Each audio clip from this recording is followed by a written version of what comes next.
ایک واقعہ صحابہ رحمت کے اندر شیخ عباس قمی نے لکھا ہے، بس اسی پر آپ کی زحمات کو تمام کروں گا۔ کہتے ہیں ایک شخص تھا جو گھوڑوں کے سم ٹھیک کیا کرتا تھا، اس کو پتا چلا کہ کربلا میں جنگ ہو رہی ہے، اس نے اپنے اوزار اٹھائے، کربلا چلا گیا اور اپنے طور پر ایک نیوٹرل جگہ پر جا کر بیٹھ گیا۔ اس کا مطلب یہ تھا کہ میرا کوئی کام نہیں ہے، دونوں گروپوں میں سے کسی سے بھی لڑائی ہو رہی ہے لیکن میں اپنا کام کرنے جا، نیوٹرل بیٹھا تھا۔ ایسا ایکسس تھا کہ جس میں امام حسین کے سپاہی بھی آ جاتے تھے اور یزیدی فوج کے بھی سپاہی اپنے گھوڑوں کی سمیں درست کروایا کرتے تھے۔ واپس آیا، بہت پیسہ کما کے آیا۔ کچھ عرصے کے بعد اس کی حالت بڑی عجیب ہوگی اور اس کا چہرہ بالکل سیاہ ہو گیا اور پانی مانگتا تھا، جتنا پانی اس کو دیا جاتا تھا پیتا تھا، پھر بھی تشنگی ختم نہیں ہوتی تھی۔ ایک دن ایک شخص نے اس کو غور سے دیکھا اور پہچانا، کہا تو فلانا نہیں ہے کیا؟ کہا میں وہی ہوں۔ کہا یہ تیری حالت کس نے بنا دی، کیسے ہو گیا؟ کہا کیا بتاؤں، مجھے پتا چلا کربلا میں جنگ ہو رہی ہے، میں کربلا چلا گیا اور جا کے سائیڈ پہ بیٹھ گیا جہاں پر دونوں فوجوں کا ایکسس تھا اور اپنا کام کر رہا تھا۔ کہا میں نے خوب پیسہ کمایا اور دونوں طرف کے گھوڑوں کے میں نے سم درست کیے اور واپس آیا۔ کہا میں گھر جب آیا ہوں تو ایک دن کے بعد میں سویا ہوا تھا، میں نے دیکھا عالم محشر ہے اور رسول خدا تشریف فرما ہے اور قاتلان حسین کی لائن لگی ہوئی ہے۔ تو کہا میں نے دیکھا کہ میں بھی خود اس صف میں کھڑا ہوں۔ تو کہا میں نے کہا یہ غلط فہمی ہو گئی ہے، میرا تو کوئی کام ہی نہیں ہے، میں نے تو کچھ نہیں کیا، میں تو قاتلان حسین میں سے نہیں ہوں، تو میں بھی رسول خدا کو بتا دیتا ہوں۔ کہا تھوڑی دیر ہوئی تو میری باری آئی، تو میں جب قریب گیا میں نے رسول خدا کو سلام کیا، رسول اللہ نے میرے سلام کا جواب نہیں دیا۔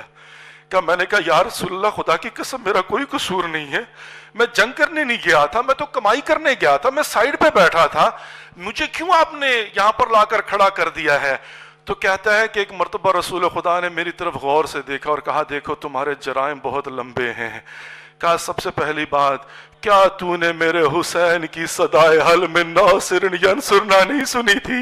میرا 3 دن کا پیاسا حسین کھڑا ہو کر مدد کے لیے پکار رہا تھا، میرا مظلوم حسین زخموں سے چور کھڑا ہوا، نظر شمالا و جنوبا ثم قال عین عین اخی العباس، دائیں دیکھا اور بائیں دیکھا اور پھر کہا کہاں ہے میرا بھائی عباس؟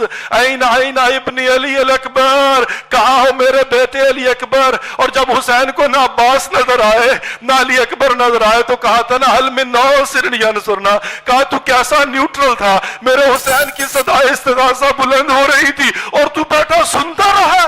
اور جبکہ تو جانتا تھا کہ جب حسین نے کہا تھا نا حل من ناصر ینصرنا تو بیبیوں کے خیمے سے رونے کی آواز آئی۔ میرے مولا حسین نے کہا بیبیوں ابھی حسین زندہ ہے، تم کیوں رو رہی ہو؟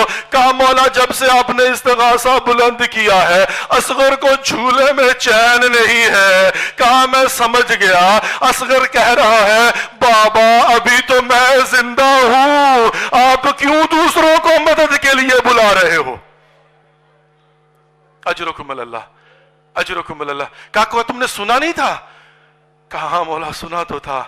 کہا کیا تمہیں نہیں پتا میری بیٹی زینب بیٹھ کر ام فضہ سے کہتی تھی فضہ کیا میرے بھائی حسین کی مدد کے لیے کوئی آیا ہے؟